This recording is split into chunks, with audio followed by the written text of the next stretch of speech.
Japan के प्रधानमंत्री का विशेष सम्मान गार्ड ऑफ ऑनर। और बहुत कुछ मतलब है इस यात्रा का, बहुत कुछ उम्मीदें हैं, सिर्फ भारत को ही नहीं बल्कि जापान को भी, और नज़रें पूरी दुनिया की हैं, पड़ोसी मुल्कों की भी, कि किस तरीके से क्या कुछ निकलता है इस मुलाकात के बाद।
तो जापान के प्रधानमंत्री शिंजो आबे पहुंच चुके हैं अहमदाबाद एयरपोर्ट पर। खुद भारत के प्रधानमंत्री नरेंद्र मोदी ने उनका गर्मजोशी से स्वागत किया, प्रोटोकॉल तोड़ते हुए, एक अलग तरीके से अपने अंदाज को दिखाते हुए। और इस मौके पर सिर्फ प्रधानमंत्री नहीं बल्कि गुजरात के राज्यपाल मौजूद रहे, गुजरात के मुख्यमंत्री मौजूद रहे, राष्ट्रीय सुरक्षा सलाहकार मौजूद रहे, और उसके बाद गार्ड ऑफ ऑनर।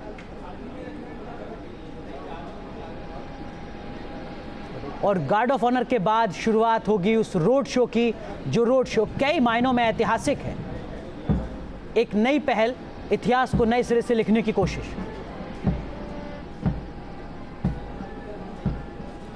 ये आप तस्वीरें देख रहे हैं अहमदाबाद एयरपोर्ट से, जहां गार्ड ऑफ ऑनर दिया जा रहा है जापान के प्रधानमंत्री शिंजो आबे को।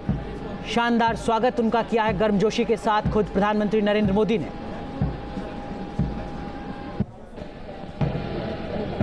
और वो गर्मजोशी जापान के प्रधानमंत्री की तरफ से भी दिखी है। विशेष विमान पर सिर्फ जापान का ध्वज ही नहीं, भारत का ध्वज भी नजर आया। और जिस तरीके से गले मिलकर दोनों राष्ट्र प्रमुखों ने एक दूसरे का स्वागत किया, वो काफी कुछ कहता है आने वाले दिनों के लिए। और यहाँ समझना ये भी जरूरी होगा कि जापान का मतलब सिर्फ आर्थिक रिश्ते नहीं, कारोबारी रिश्ते नहीं, सामरिक लिहाज से भी काफी कुछ मतलब है, ऐतिहासिक लिहाज से भी, सांस्कृतिक लिहाज से भी।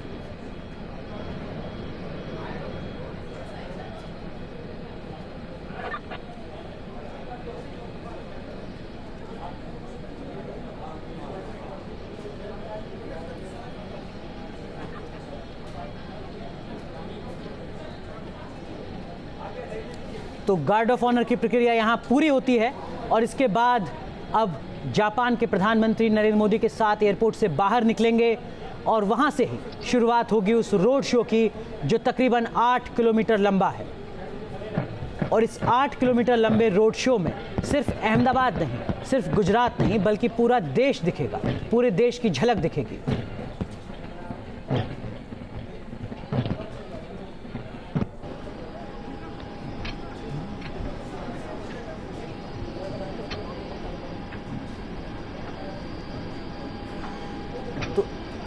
एनके सिंह सर, जिस गुजरात की झलक की बात कर रहे हैं और जिस गुजरात को देखने के लिए शिंजो आबे आए हैं, उसकी झलक यहीं से दिखनी शुरू हो जाती है।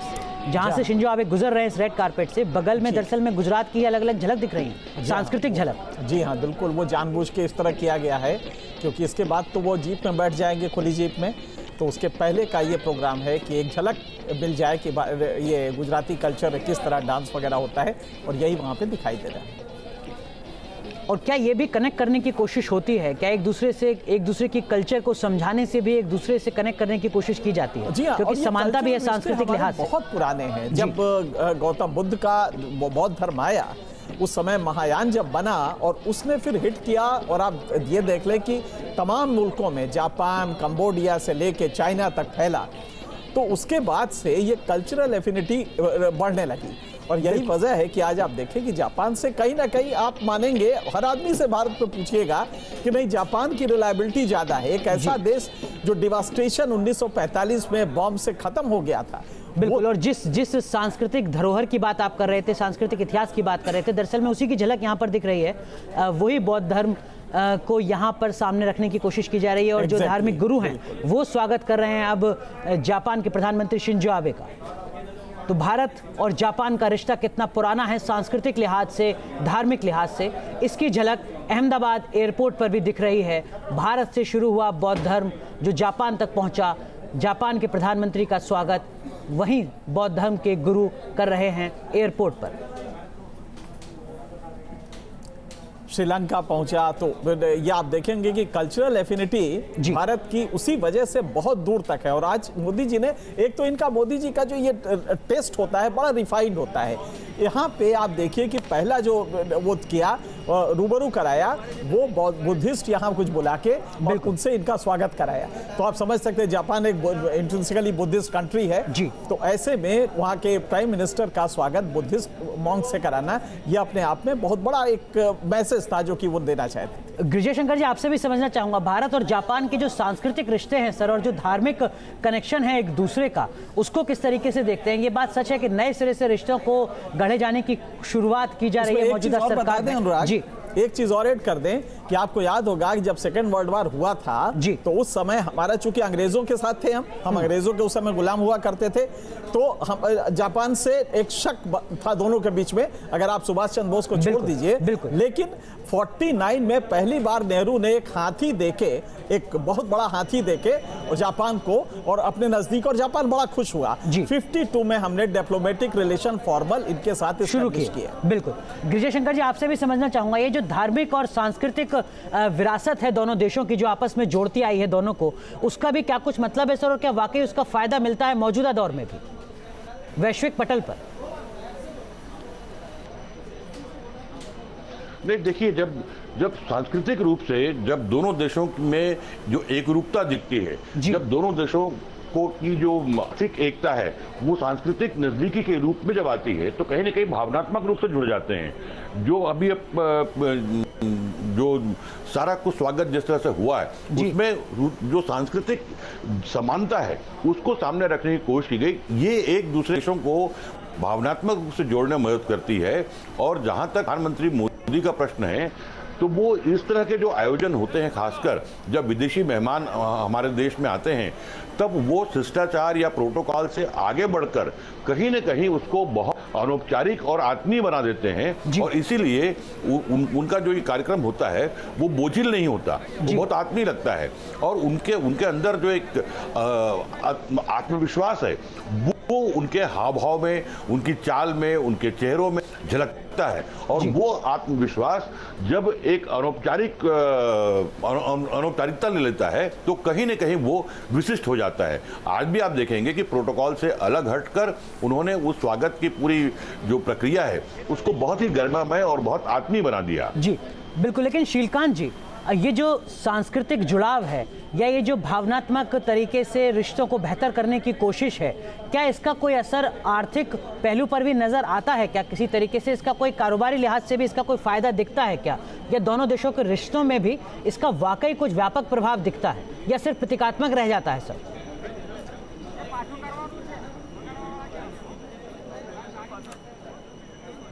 नहीं, देखिए जो आर्थिक संबंध है जी, उनका सीधा संबंध पीपल टू पीपल, मतलब लोगों के स्तर तक होता है।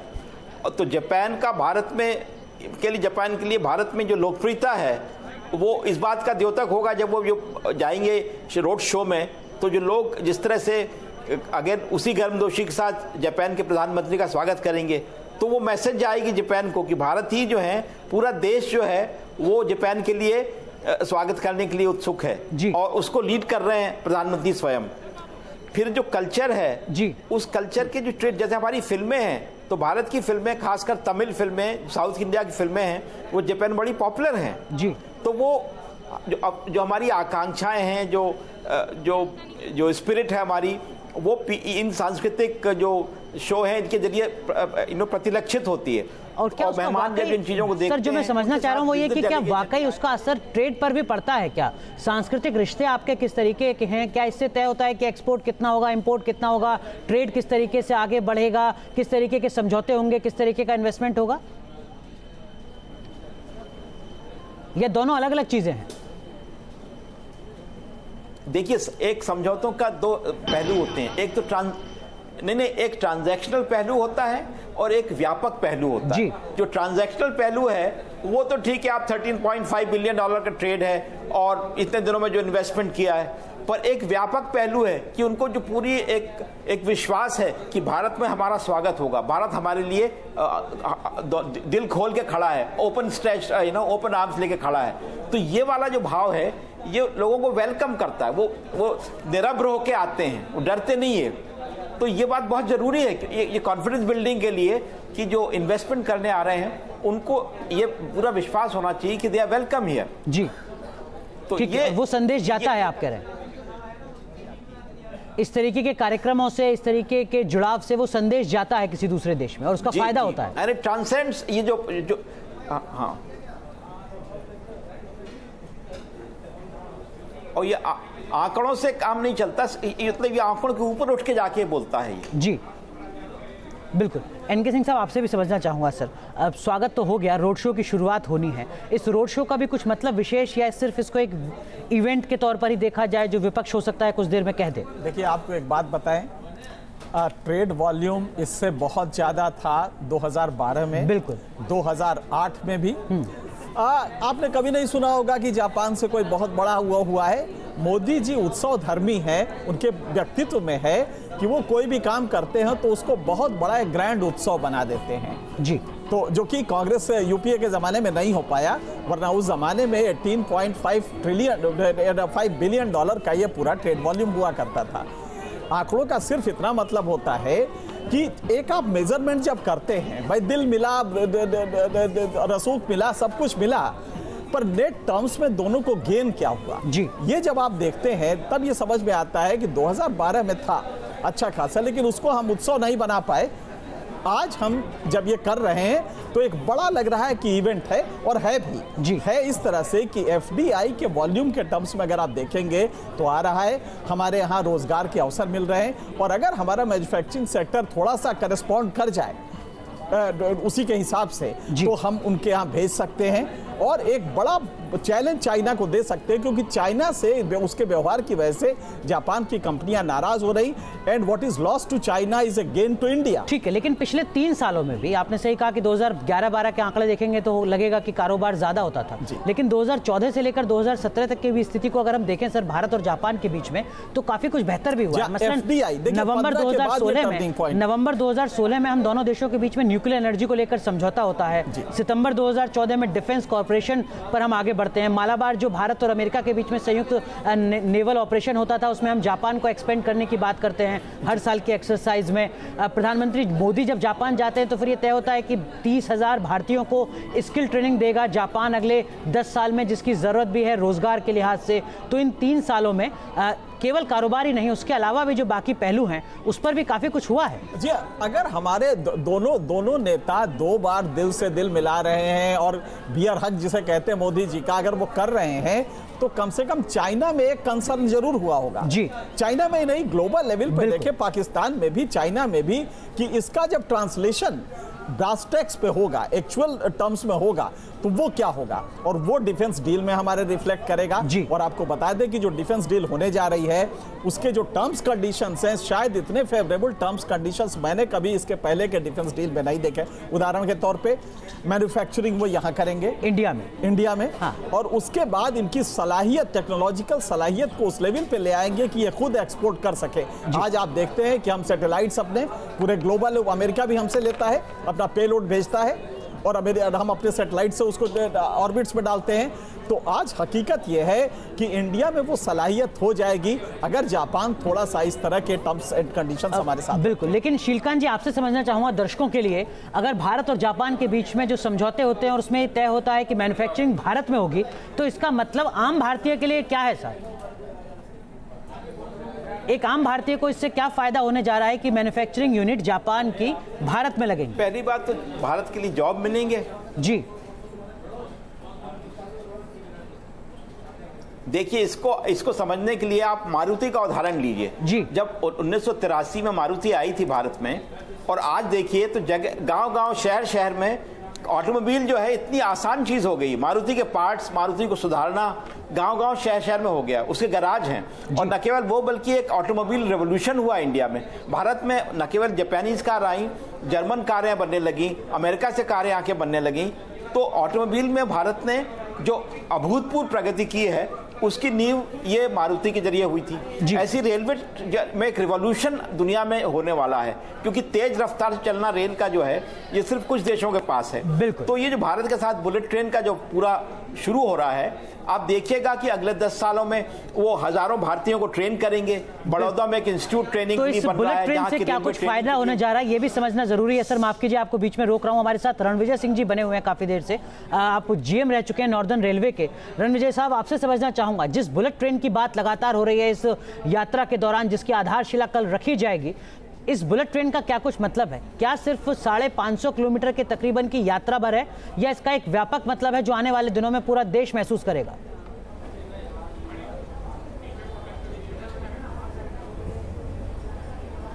नहीं, इसका व्यापक मतलब भी है जी।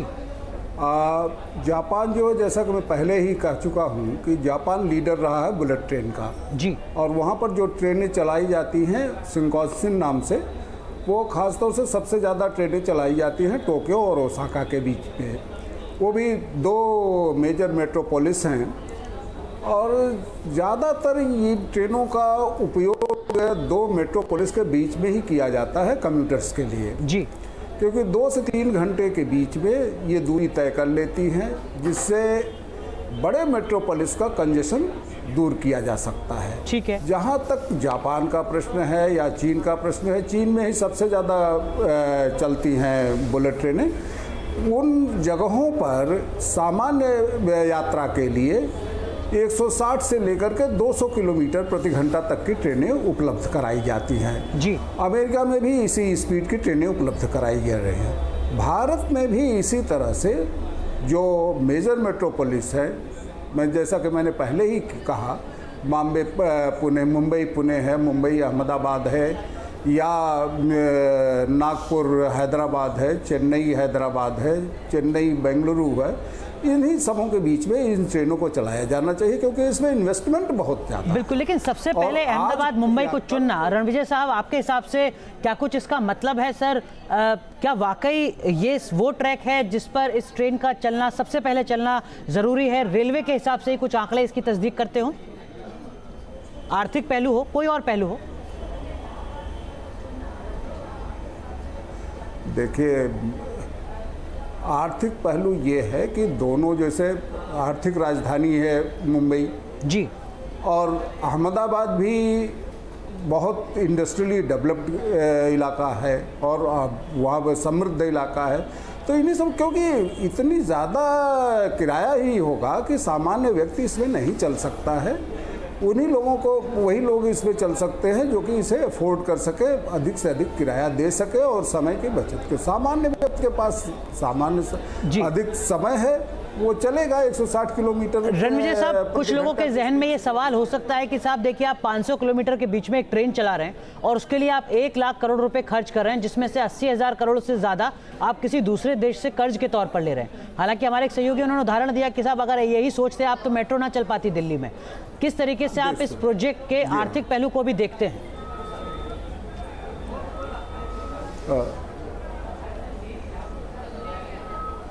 देखिए, जहाँ तक इसका आर्थिक पहलू की बात है, ये अलग ही ट्रैक ही होगा, ये अलग ट्रैक होगा। और ये रेल मंत्रालय, जहाँ जो वर्तमान रेल मंत्रालय है उससे मैनेज नहीं हो सकता है जी। ये इसको अलग, बिल्कुल रेल मंत्रालय से अलग रखना पड़ेगा और रेल के जो अभी बजट है उससे बिल्कुल अलग रखना पड़ेगा। बिल्कुल। और इसका जो कॉस्ट एनालिसिस है वो भी उसी हिसाब से करनी पड़ेगी। बिल्कुल। वो जिस तरीके का समझौता जापान से हुआ है, माफ कीजिए आपको बीच में रोक रहा हूं, मैं आऊंगा आपके पास और आपसे समझने की कोशिश करूंगा उसकी व्यावहारिकता, लेकिन हमारे सहयोगी पूरव पटेल हमारे साथ जुड़ रहे हैं अहमदाबाद से। पूरव, क्या अपडेट है?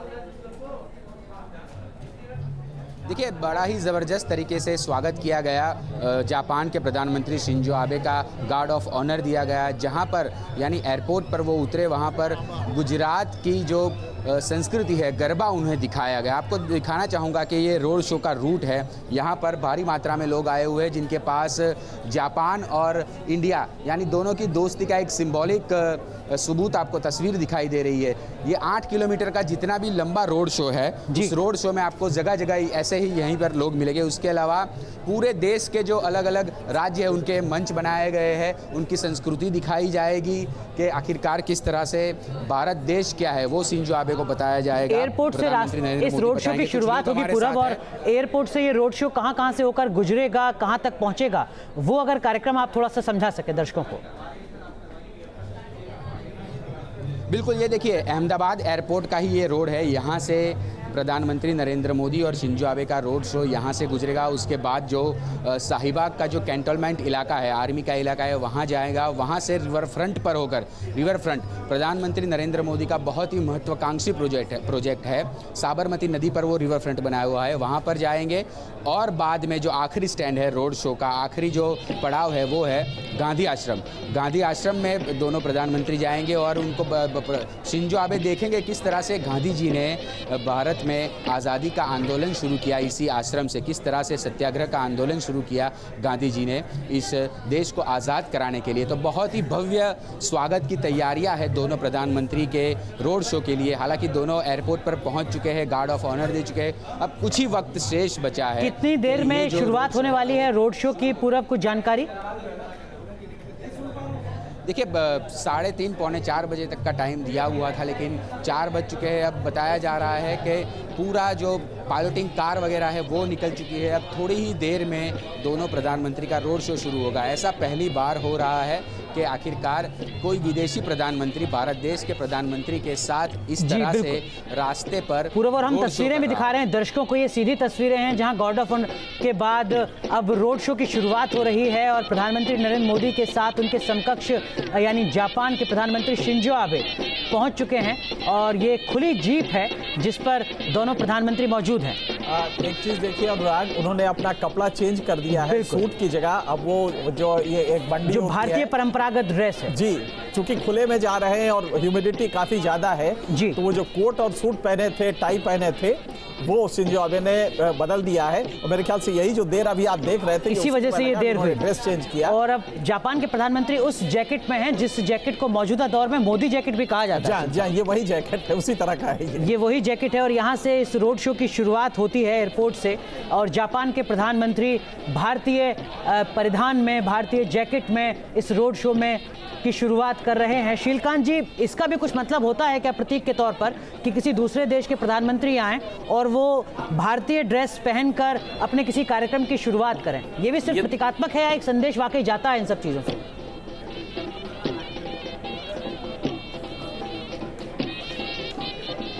ये अभूतपूर्व है साहब, ये जी, ऐसा पहले कभी नहीं हुआ कि भारत में इस तरह से हम एक रोड शो करें और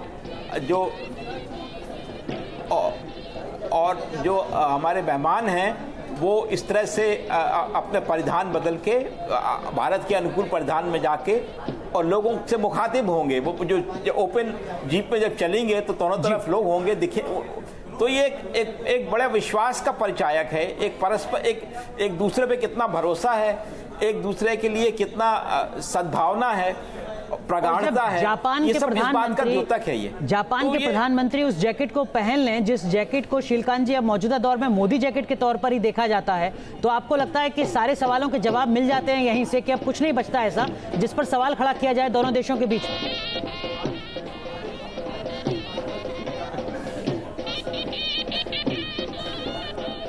दोनों के बीच में वैसे भी जो इतिहास है पूरा संबंधों का, उसमें कोई कटुता नहीं रही कभी, हमेशा अच्छा रहा जी। तो ये तो उसके एक नई मंजिल है, एक नई अजीम मंजिल है, बुलंदियों पे जाने की बात है।